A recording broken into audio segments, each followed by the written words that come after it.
Hi, I'm Daniel Forrest, product concierge for Knauz Continental Autos in Lake Bluff.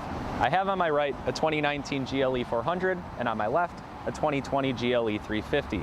In this video, we'll cover what made the 2019 GLE so great and iconic, as well as what Mercedes-Benz has been able to build upon for the new 2020.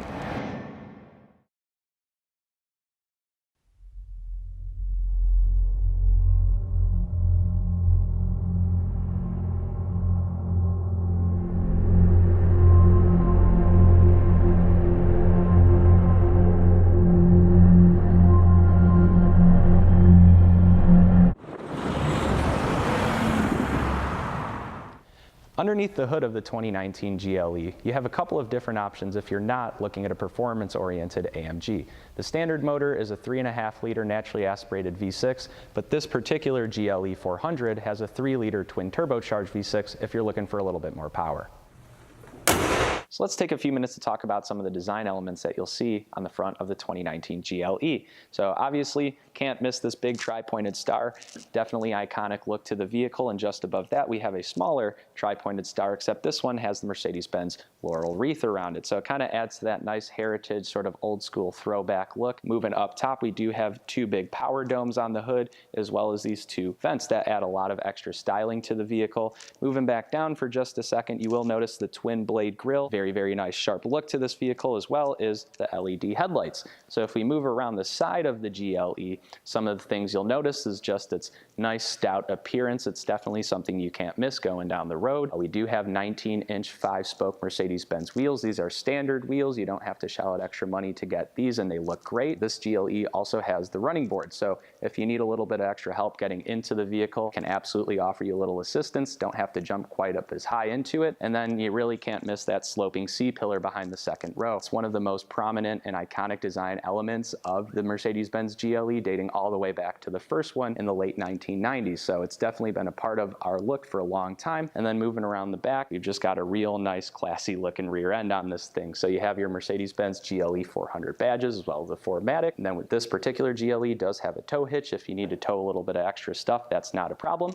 And then looking into the cargo area, it does have a power lift gate and about 60 cubic feet of cargo space with the second row of seats still there. If you need a little bit extra room, you can take out that tonneau cover, fold down the second row of seats. They do fold flat, and that gives you a little over 80 cubic feet of cargo space in this particular car.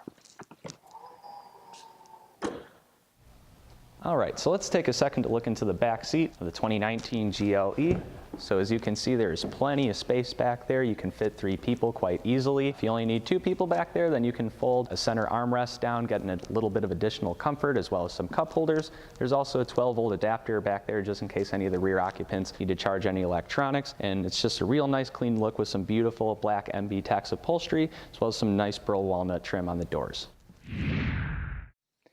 So here we are on the interior of the 2019 GLE 400. So let's talk about some of the stuff going on in here, because there certainly is a lot of it. So the first thing we'll talk about on the door panel are going to be the memory functions of the car. So you can have your seat, steering wheel, and side view mirror position memorized by the vehicle. So if you're switching off drivers, you don't have to spend a bunch of time adjusting everything and getting it in place. So up here, you'll see that we do have the Harman Kardon Logic 7 surround sound system. This is an upgraded system for this vehicle. It's really great, really powerful, and super clear audio. So if you do like to listen to music while you're driving and bump it a little bit, might be a nice option for you. Up here, let's talk about the instrument cluster. We have some really nice kind of classic style clean gauges, as well as a very nice customizable multicolor display in the center. So if you use these other arrows, you can have navigational information, you can have your radio up there or telephone, really whatever is most relevant to you and your lifestyle. On the steering wheel, it is wrapped in nice MB Tex. It does have real nice grips on it, as well as many buttons, so you control a lot of the functions without having to take your hand off the wheel.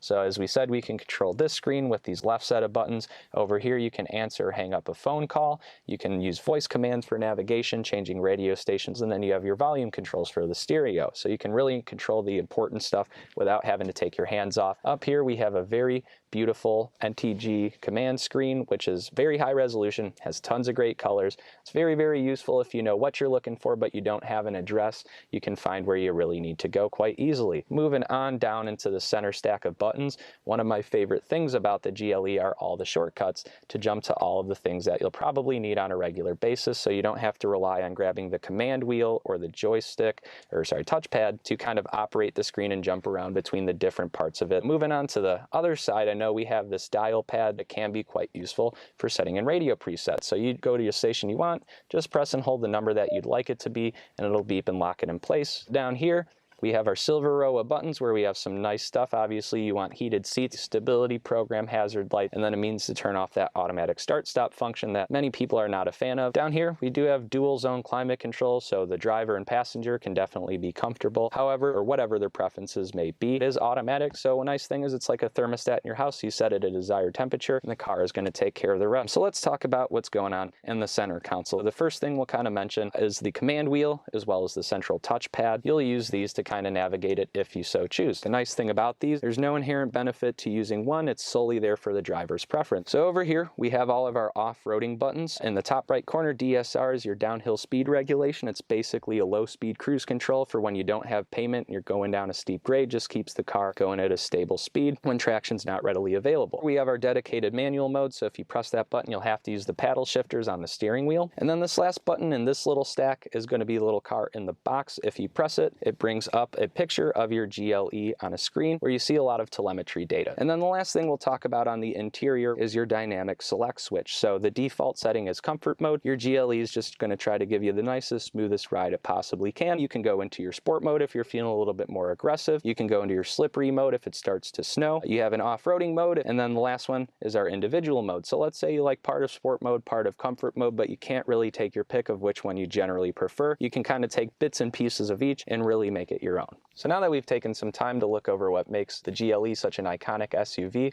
let's take a look at a 2020 and see what Mercedes-Benz has been able to build upon.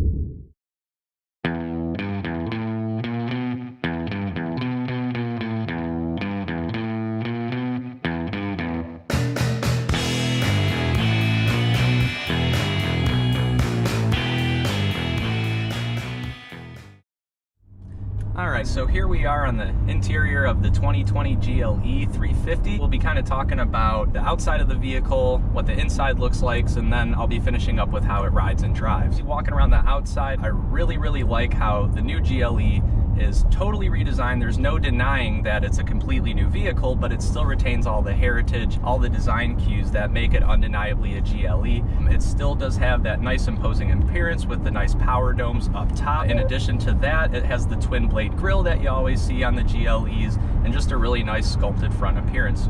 When you move on to the side, you see all those nice body lines that are on the vehicle. This particular one we're riding on has 19-inch wheels. You can go up to 21 or 22 inches. One of the biggest design cues that you see on the side of the GLE in particular is that iconic sloping C-pillar. That was present on the very first GLE. When you move around to the back of the GLE, you'll still notice that the dual exit exhaust is still there. One of the nicest things are the new sculpted tail lights. They're a lot more minimalist and they look kind of reminiscent of the new CLS tail lights. It's a really nice looking vehicle on the back, has tons of space on the inside. It's a little bit bigger than the previous GLE. The 2020 GLE has 29.1 cubic feet of cargo space with the second row folded up, and if you fold it down, it gives you 72.6 cubic feet.